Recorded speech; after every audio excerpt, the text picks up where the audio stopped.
जय श्री कृष्ण। स्वागत है आप सभी का आपके अपने इस चैनल इटर्नल विजडम पे। आज आपके साथ बात करेंगे रीबर्थ पे, पुनः जन्म। पुनः जन्म में कितनी सच्चाई है और कितना ये हाइपोथेटिकल है, इसके बारे में आपसे चर्चा करते हैं। हमने पहले एपिसोड में पढ़ा दिस यूनिवर्स इज एनर्जी।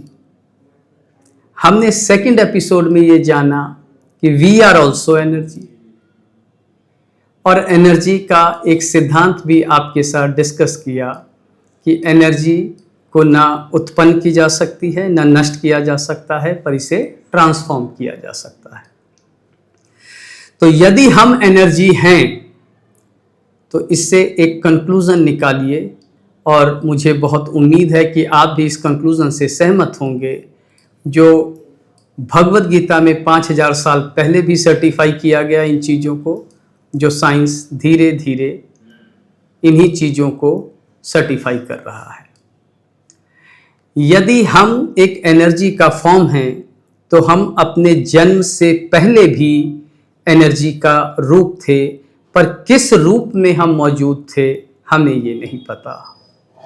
न सिर्फ ये, हम अपनी मृत्यु के बाद भी इस ब्रह्मांड में मौजूद होंगे, पर एनर्जी क्या फॉर्म लेगी हमें ये नहीं पता। इसका मतलब हम अमर हैं। क्या ये वाक्य मैंने सही कहा? जब मैं ये कह रहा हूं हम अमर हैं, तो कृपया इसे समझने की कोशिश करें। हम शरीर और आत्मा दो चीज़ों से मिलकर बने हुए हैं। हमारा शरीर तो नश्वर है, पर हमारी आत्मा अमर है। और हमारे जीवन का सफ़र सिर्फ जन्म से मृत्यु तक का नहीं, हमारे जीवन का ये सफ़र जन्म से पहले से चलता आ रहा है और मृत्यु के बाद तक चलता रहेगा।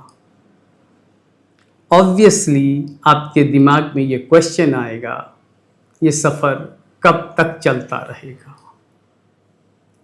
जी हाँ श्रोताओं, इस सफ़र को मंजिल तक पहुंचाने का मार्ग, जो डेस्टिनेशन है, मंजिल है, उसी को मोक्ष कहा गया।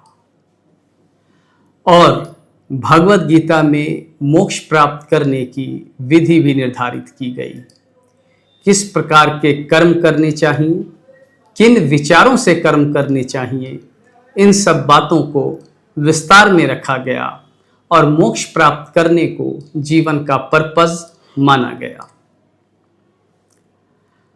इस संदर्भ में कि हम ऊर्जा हैं और हम अपने आप को रीशेप करते रहेंगे, हमारी आत्मा के बारे में भगवान श्री कृष्ण अर्जुन से ये भी कहते हैं, वासांसि जीर्णानि यथा विहाय नवानि गृह्णाति नरो प्राणी तथा शरीराणि विहाय जीर्णान्यानि संयाति नवानि देहि।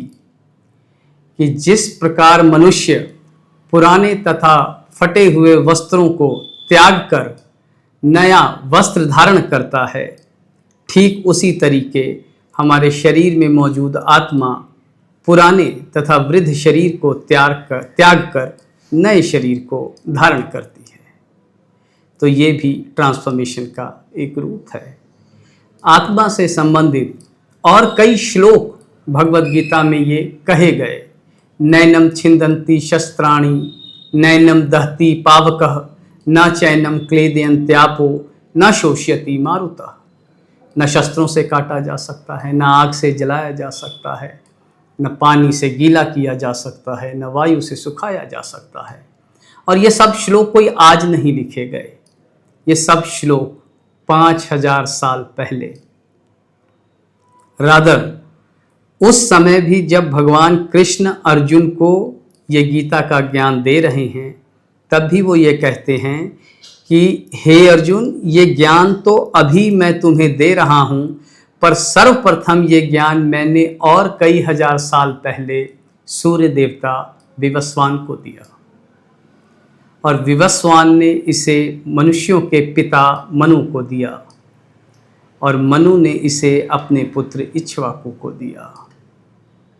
इस तरीके से ये ज्ञान एक सीक्वेंस में, एक क्रम में चलता आ रहा था, परंतु कालखंड में ये कहीं खंडित हो गया और आज मैं तुम्हारे माध्यम से इस कुरुक्षेत्र के मैदान में धर्म की रक्षा के लिए ये ज्ञान दे रहा हूँ। इसका मतलब कि ये जो आत्मा के बारे में फिलॉसफीज, जो ये आत्मा के बारे में श्लोक भगवान कह रहे हैं, ये सिर्फ 5000 साल पहले तो भगवत गीता में आया, पर इससे पहले भी हमारे आत्मा के बारे में ये इटर्नल ज्ञान भगवान दे चुके हैं। तो साइंस और spirituality comes much before then science. इन्हीं शब्दों के साथ तहे दिल से आपका धन्यवाद। जय श्री कृष्ण।